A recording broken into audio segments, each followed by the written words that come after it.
Whenever you're ready, sir. Obviously, I thought, showed a lot of resolve, an amazing comeback. Really give these guys credit, but give Ohio a lot of credit as well. I have a lot of respect for Jeff and the way he coaches his team, and they're competitors. They really are across the board. I got a lot of respect for their personnel, their players, the way they play the game, how they've played here lately. Obviously they've been playing some really good basketball, so certainly, give them a lot of credit. They had a lot to do with, how we played offensively in the first half was somewhat us, but give their defense credit. I thought the second half, the key for us was can we continue to defend like we did in the first half? We were able to do that because I felt like the shots would open up. We did a few different things offensively in the second half that I thought, helped a little bit. But it's really these guys making plays and just their resolve. They didn't want to go home. So, proud of them. But we still have one more. Try to get some rest tonight and get ready for tomorrow's game. And I know Kent State's playing really well right now, obviously, and has a lot of momentum. So it'll be a great challenge tomorrow. Questions for Coach?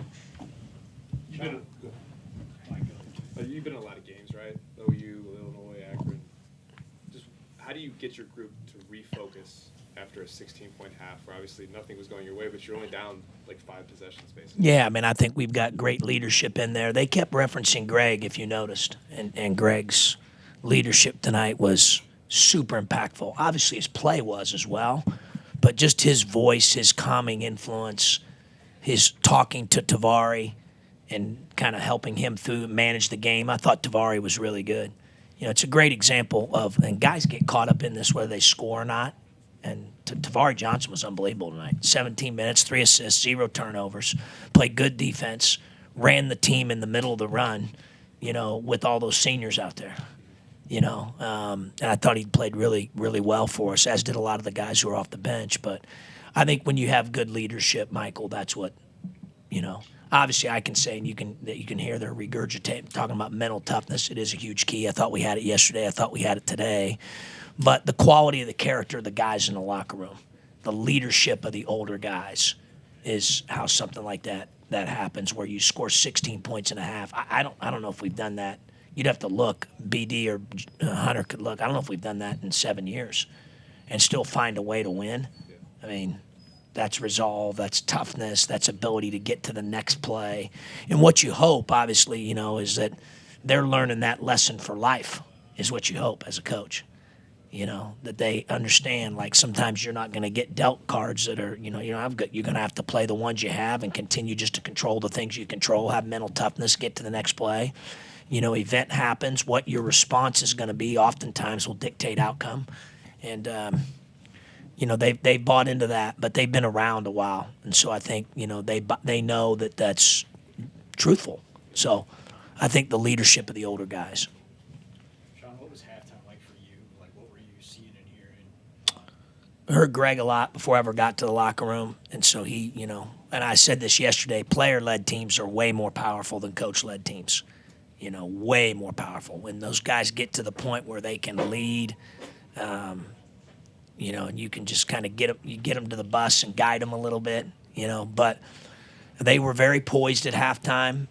Greg's message was basically, hey, keep defending the way that we did. It's the reason we're still in the game after a putrid offensive half, and we'll get our offense going. But don't let our foot off the gas on D, and a great message. When it comes from him, it's even more powerful, to his teammates. After going 1-1 against Ohio throughout the season, what was your guys' main focus going into this game? Well, they're really good. Obviously. I think they were playing as well as anyone when you look at, watch them on film and how much better they've gotten. And Jeff's done such a great job with them. So we knew it was going to take a great effort. Now, did I think the score would be 26-16 at halftime?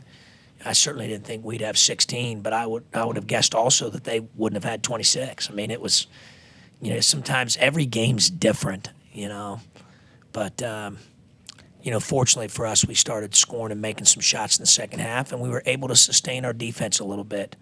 But they're a really tough cover. And what makes them hard is, when Clayton plays the 5 and he shoots it like a 2 guard.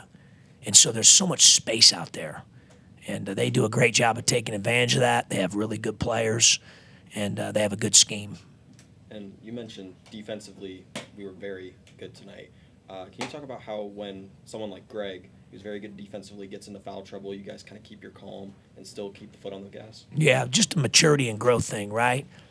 I love Greg. I mean, if he was a freshman, if he would have gotten that type of foul trouble and a call or two that was interesting, he may not have been able to stay as positive and lead with such force like he did. He would have been caught up. Young guys tend to sometimes think about it, like Ali said, they get into their feelings. He didn't for 1 minute do that tonight. And sometimes young guys struggle with that. So the example he gave tonight, I think, to our whole team and our younger players was just how you keep your composure. You find ways to his way to add value, not only was through his play tonight, but just through his unreal leadership, whether it's at halftime or throughout the course of the game. You brought up Tavari on your own. You could argue that Shamas had a really good tournament so far, too. Yeah. Those 3-guard lineups that you went with in the second half, what did you like about them? And clearly they had an effect. Well, obviously, we were trying to find an answer offensively, Yeah. to get going a little bit. We opened up the floor a little bit in the second half. I thought that was a little bit better. Tavari did a nice job of passing the ball, had some great assists. And I thought Ali, Reek, Sammy made some shots. Shema made some plays. Nate made a play or two. We just started making some plays, and were able to sustain our defense. How would you describe Enrique Freeman, how he played today? Like the player of the year in the league and one of the best players in the country.